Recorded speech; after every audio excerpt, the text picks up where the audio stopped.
The Cleveland Browns organization just dropped a bombshell that nobody saw coming, and let me tell you, the fallout is absolutely massive. Dillon Gabriel, the quarterback who is supposed to be the future of this franchise, has officially been benched for the remainder of the 2025 season. Yes, you heard that right. The kid who came into the NFL with all the hype, all the expectations, and all the confidence in the world is now watching from the sidelines as his dreams crumble before his very eyes. This isn't just a benching, folks. This is a career-altering moment that could define the rest of Dillon Gabriel's time in professional football. And quite frankly, it might be the beginning of the end for several people in that Browns organization. The news broke early this morning, and Cleveland insiders are reporting that the writing has been on the wall for weeks. But here's where things get absolutely wild. This announcement comes just days after Gabriel's girlfriend went on a social media rant that had the entire football world buzzing. Was she already aware that her man's career was about to take a nosedive? Did she see this coming and decided to go out swinging on his behalf? Or did her public outburst actually accelerate the Browns' decision to pull the plug on the Dillon Gabriel experiment? The timing is just too suspicious to ignore, and the drama surrounding this situation is thicker than Cleveland fog rolling off Lake Erie. Dillon Gabriel's journey with the Cleveland Browns has been nothing short of a disaster from day one. When the organization drafted him, there was optimism. There was hope that maybe, just maybe, they had finally found their franchise quarterback. But as the weeks turned into months, it became painfully obvious that Gabriel was not ready for the NFL. His performances on the field were inconsistent at best and downright terrible at worst. Fans were frustrated, analysts were perplexed, and the coaching staff was reportedly at their wits' end trying to figure out how to get anything productive out of their starting quarterback. But here's what really gets people fired up about this whole situation. Many believe that Dillon Gabriel should never have been given the starting job in the first place. The competition during training camp and the preseason made it abundantly clear that there were other options on the roster who were more prepared, more talented, and more deserving of leading this team.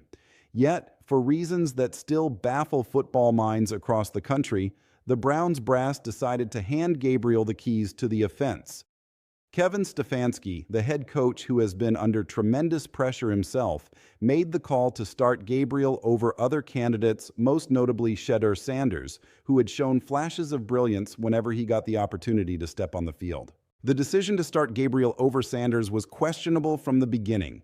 Scouts, analysts, and even former players were scratching their heads, wondering why Cleveland was so committed to a quarterback who clearly wasn't ready. Some speculated that organizational politics played a role. Others suggested that Stefanski had too much pride invested in Gabriel to admit he made a mistake. Whatever the reason, the Browns stuck with Dillon Gabriel far longer than they should have, and the results speak for themselves. The team struggled offensively, games were lost that should have been won, and fan frustration reached a boiling point. Now, let's talk about Kevin Stefanski for a moment, because his role in this debacle cannot be understated. Many are arguing that Stefanski actually hurt Dillon Gabriel more than he helped him. By throwing a young, unprepared quarterback into the fire and refusing to pull him, even when it was obvious things weren't working, Stefanski may have irreparably damaged Gabriel's confidence and his reputation around the league. Gabriel looked lost on the field. His decision-making was poor, his accuracy was inconsistent, and his ability to read NFL defenses was simply not there. Instead of recognizing these deficiencies and making adjustments, Stefanski continued to force-feed Gabriel first-team reps and kept him as the starter week after week. The question everyone is asking now is, why did it take so long? Why did it require Dillon Gabriel getting injured for the Browns to finally turn to Shedeur Sanders? Sanders had been waiting in the wings, proving himself in limited action, showing that he had the arm talent, the mobility, and the football IQ to succeed at this level. Yet, he was kept on the bench while Gabriel struggled. It's a decision that could haunt this organization for years to come, especially if Sanders goes on to have success now that he's finally been given his chance. Speaking of Shedeur Sanders, the excitement surrounding his promotion to starting quarterback is palpable. Browns insiders are already suggesting that Sanders could win out the remainder of the schedule if everything falls into place. That's a bold statement, but it's one that has merit when you look at Sanders' skill set compared to Gabriel's. Sanders has that elite accuracy that Mary Kay Cabot mentioned in her analysis. He's got a strong arm, excellent touch on the ball, and perhaps most importantly, he's got that intangible it factor that great quarterbacks possess. When you watch Sanders play, you see confidence. You see a player who believes he belongs on that field and who has the talent to back up that belief. But let's pump the brakes for just a second and address the elephant in the room. The Browns' offense has been absolutely horrendous this season, regardless of who's been playing quarterback. Jerry Jeudy, who was supposed to be a #1 receiver and a security blanket for whoever was under center, has been virtually invisible. Joe Flacco, who had success with this team in the past, even said that as Jerry goes, so goes this offense. Well, Jerry hasn't been going anywhere productive this season, and that's been a massive problem. The situation between Shedeur Sanders and Jerry Jeudy has also been interesting to watch. There was a sideline confrontation between the two that caught everyone's attention. Jeudy was reportedly getting in Sanders' face about something, which led to Michael Irvin going off on his show about how disrespectful that was.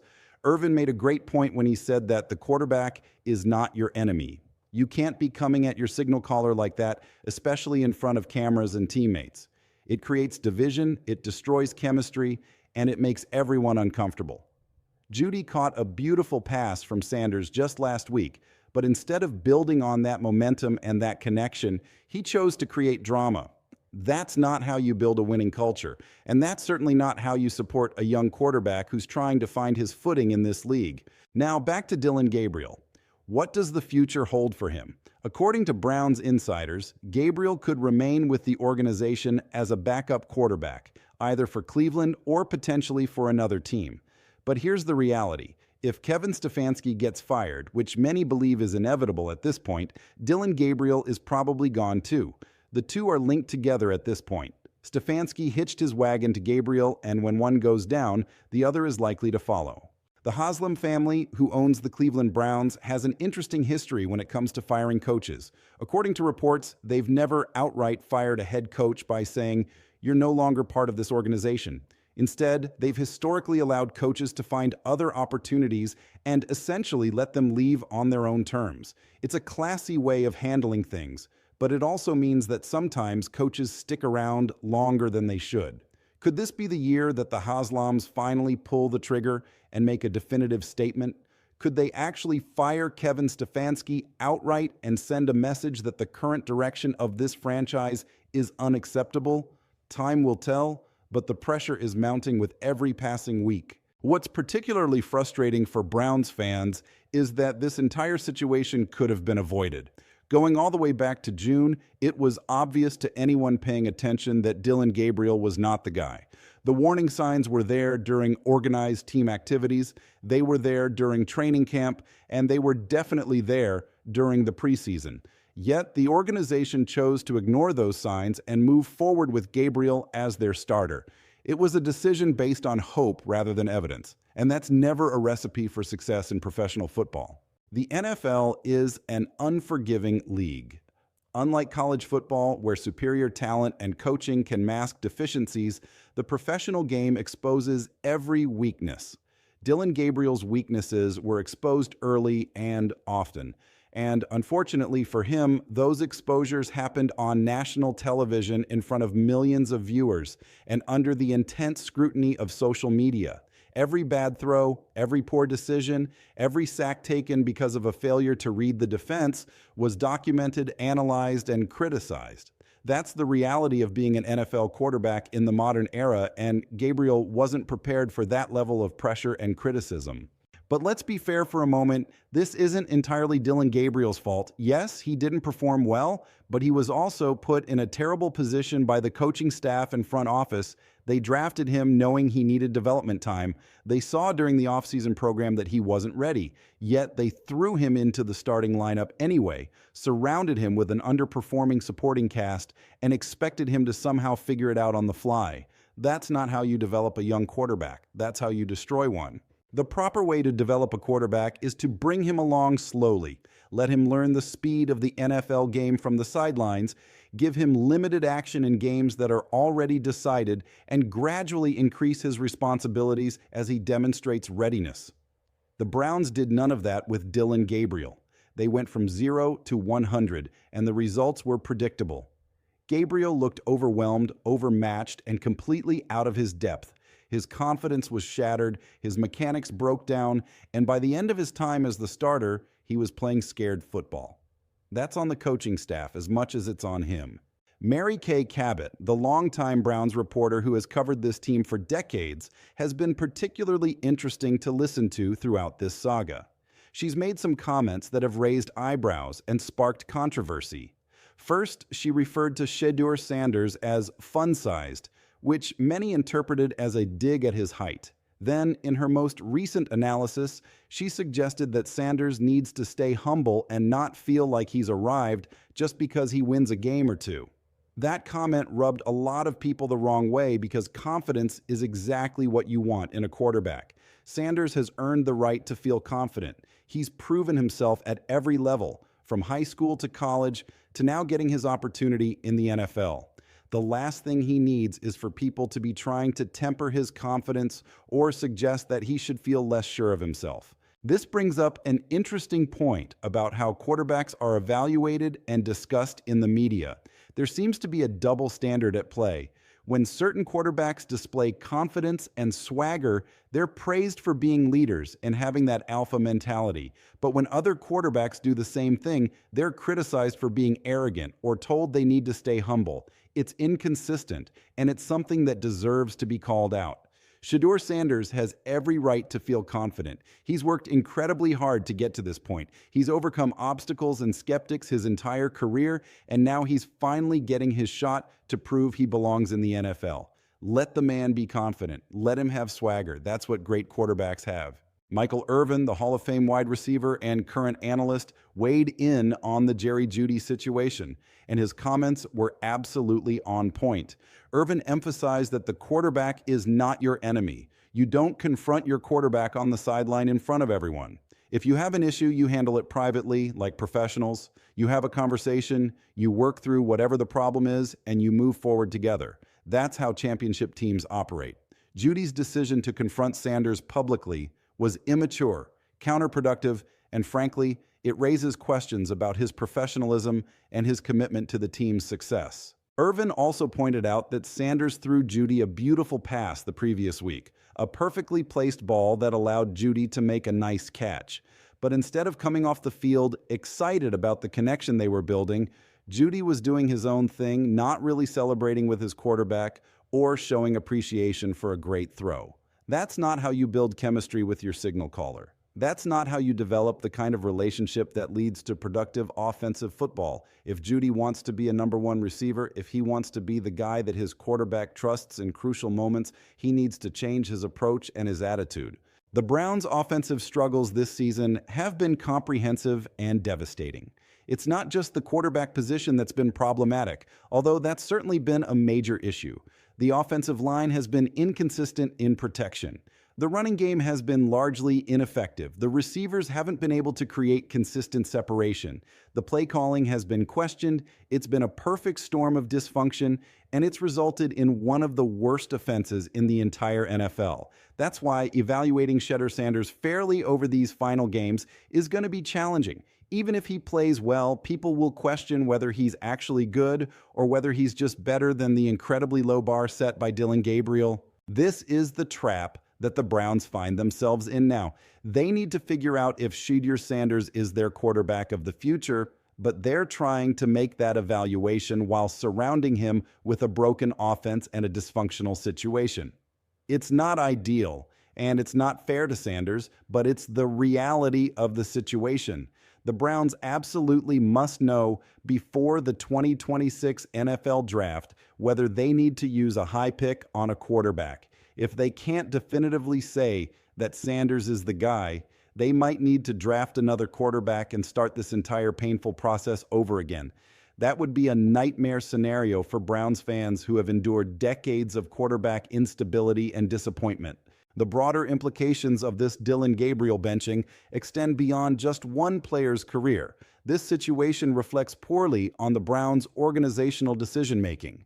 It raises serious questions about Kevin Stefanski's judgment and his ability to evaluate quarterback talent. It highlights problems with the team's offensive philosophy and execution. It exposes dysfunction in the locker room and issues with player leadership. These are all massive concerns that go far beyond whether Dillon Gabriel starts or sits for the remainder of this season.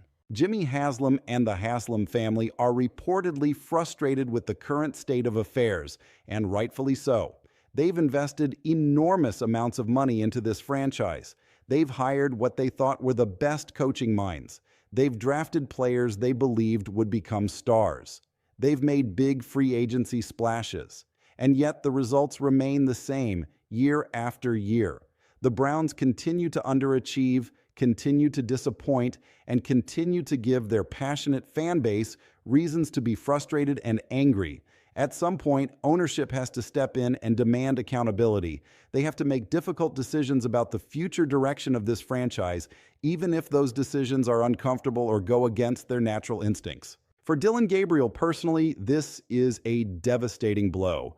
Just months ago, he was a starting NFL quarterback with the opportunity to establish himself as a franchise cornerstone. Now, he's been relegated to the bench, his confidence is likely shattered, and his future in professional football is in serious jeopardy. The NFL is not a forgiving place for quarterbacks who fail in their first opportunity. Second chances are rare, and they typically only come in backup roles or with teams that are desperate for any warm body who can take a snap. That's not the career trajectory that Gabriel envisioned when he was drafted, but it's the reality he now faces. The relationship between Gabriel and his girlfriend, who went on that now infamous social media rant, is also worth examining. In the modern age of social media, the significant others of professional athletes have platforms and voices that can impact their partners' careers, for better or worse. In this case, her decision to go public with her frustrations, whatever they may have been about, added unnecessary drama and attention to an already difficult situation. Did it directly contribute to the Browns' decision to bench Gabriel? Probably not in a direct sense, but it certainly didn't help. It added another layer of distraction, another headline, another reason for people to question whether Gabriel had the maturity and stability to be a franchise quarterback. Looking ahead to the remainder of the 2025 season, all eyes will now be on Shedeur Sanders. Can he come in and immediately turn this offense around? Can he develop chemistry with receivers who have been underperforming all season? Can he operate behind an offensive line that has struggled to provide consistent protection? Can he make the kinds of plays that get his teammates excited and believing again? These are the questions that will define the next several weeks for the Cleveland Browns.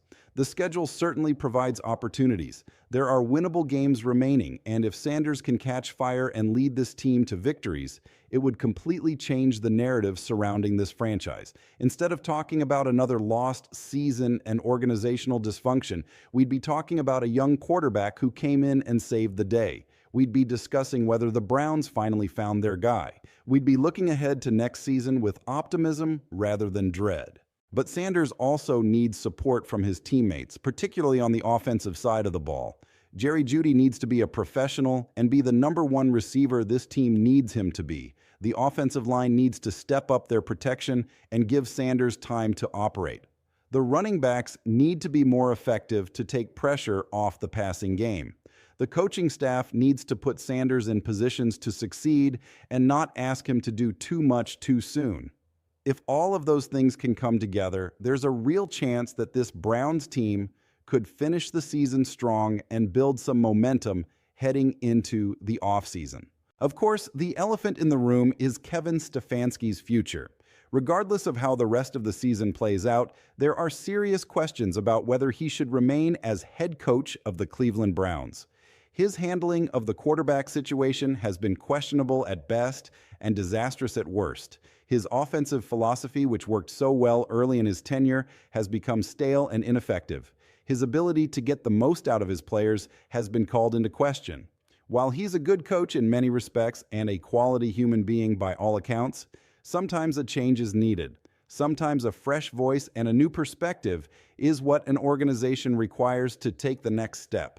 The Browns may have reached that point with Stefanski. The Browns fan base, which is among the most loyal and passionate in all of professional sports, deserves better than what they've been given this season. They deserve a team that competes, that plays with passion and intelligence, that makes them proud to wear the orange and brown.